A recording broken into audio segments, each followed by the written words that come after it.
Hi everyone. In this video I'm going to explain my game design to you. I designed a game called The Canaries, a Confectioner's Paradise. This is an instructional tool that uses game-based methodology, and it provides learners with hands-on experience in the context of food manufacturing. In order to learn more about the confectionery sector, I met with Mr. Saeed Qumsiye and his son Zaid. This factory is family owned, it's medium sized, and they make wafers. The story started when the grandfather, an entrepreneur, started a wafer factory. He bought a manufacturing line from a Greek wafer maker. And then his son Saeed, to the left, carried on with the business he learned from his father. The current owner is an engineer by training, but his son Zaid, in the middle, is learning business administration. According to Mr. Qumsiye, the running like this size operation, like medium-sized or even small-sized enterprise, requires knowledge of both engineering and administration. This is the product. It's called Canary. It's a chocolate wafer, and it's been operating in Jordan since 1979. It's a household confectionery item, let's say. So I named the game after the product because I thought it would provide for a lot of aesthetics, potential in aesthetics and so on, as you will see later. My target audience is college students who are enrolled in courses such as cost management, operations management, and food production. The learning outcomes. There are 4 learning outcomes, and they correspond to the 4 levels I will show you later. The first one is about selecting a suitable factory. And here the learner has to consider a number of criteria, such as location, amenities, access to suppliers, and so on. The second learning outcome is to do with the workflow of wafer manufacturing. The learner will assemble a production line, and as a result will learn the steps in making wafers. Then there is the purchasing of food ingredients, and here the learner will learn about the realities of the markets, the supply and demand, and so on. And then the 4th learning outcome is about problem solving, and this is when they come to the end of this game, where they can see how much cost cuttings they have made, how much they have succeeded in cutting costs throughout the game from levels 1 to 4.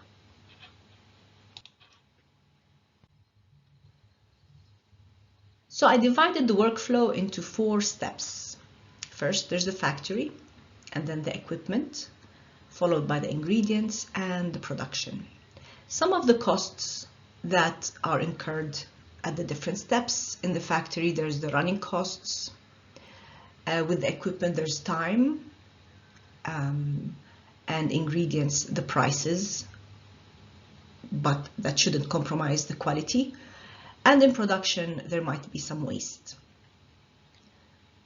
For game elements, I matched decision-making in purchasing a factory and owning a factory. With the equipment, I decided that I shouldn't expect the learner to know how to assemble a production line. So I followed the demonstrate, practice, and test method. So first they see a demonstration of the assembly of the line being assembled, and then they practice doing that, and then they are tested against the clock, where they are given 30 seconds to assemble the production line. In the ingredients, in purchasing the ingredients, it's a game of chance. So this should be fun for the learners because the prices will fluctuate, different suppliers offer different things. Like the case with agricultural crops in general, some crop might be strong, might be good, other years are not. supply needs around the world differ. So this is a game of chance. And in production, they're going to look and reflect on the whole game from levels 1 to 4, and they're going to identify problems so that they are helped in future replay. In level 1, the environment of the game is the Canary Islands. So there's ocean, there are islands, there's vegetation, there are animals. I thought the location was very fitting because of all that it has to offer in terms of aesthetic, in terms of different transportation. For example, to go and check the different locations of factories. They could buy an existing building, or they can buy greenfield to construct their factory on. So they can travel between the different locations. And then we have the equipment. So first, the batter is mixed. It's placed in the oven, and then the sheets that come out are transferred to the cream spreading machine. By then, the cream would have been mixed, and it's spread on the wafer sheets, resulting in the wafer book, is what they call it. So the wafer books they go into the cooling tower till they reach the optimal temperature for cutting. I didn't include wrapping. I thought it would complicate things, so I wanted to keep things simple. With ingredients, luckily, the main ingredients are grown on the Canary Islands, so the learner will get a chance to purchase from local farmers and local producers. So you've got the fat is usually palm oil, like ghee, and there's cocoa and sugar. And the final product is a unit of wafer, and that's the whole point. So the game works towards producing this unit for the least price. According to the game algorithm, let's say it's possible to produce it for 5 cents or 10 cents, and the player plays for the first time and it costs them $1.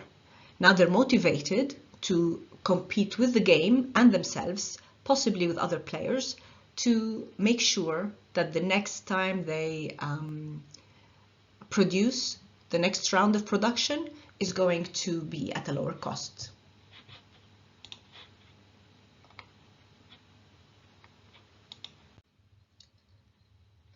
So the name, I called the game the Canaries.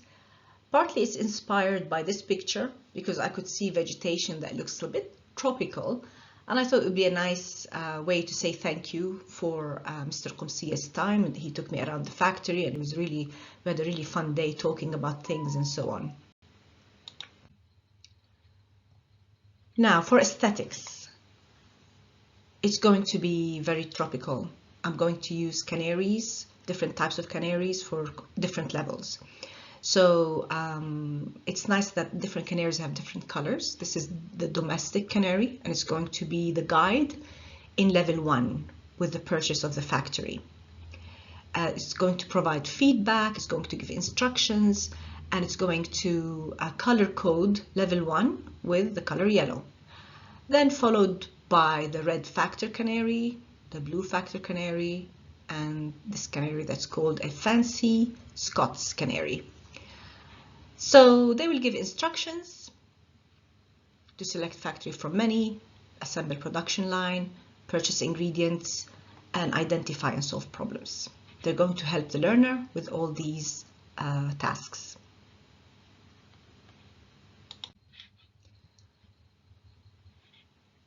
For example, in finding a factory, the domestic canary can help the learner navigate the game. They can learn to travel by canoe, on foot, send a drone to pick something up. There's no limit with fantasy.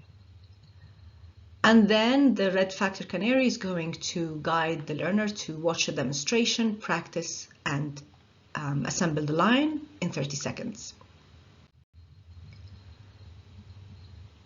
And the blue factor canary is going to help with the game of chance in purchasing ingredients.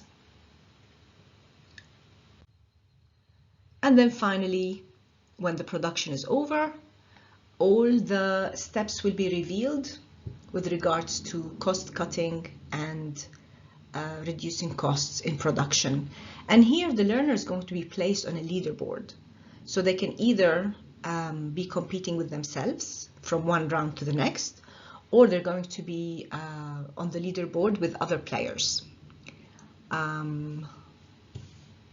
So how well they did in the game will be revealed in production, and hopefully it'll encourage them to replay.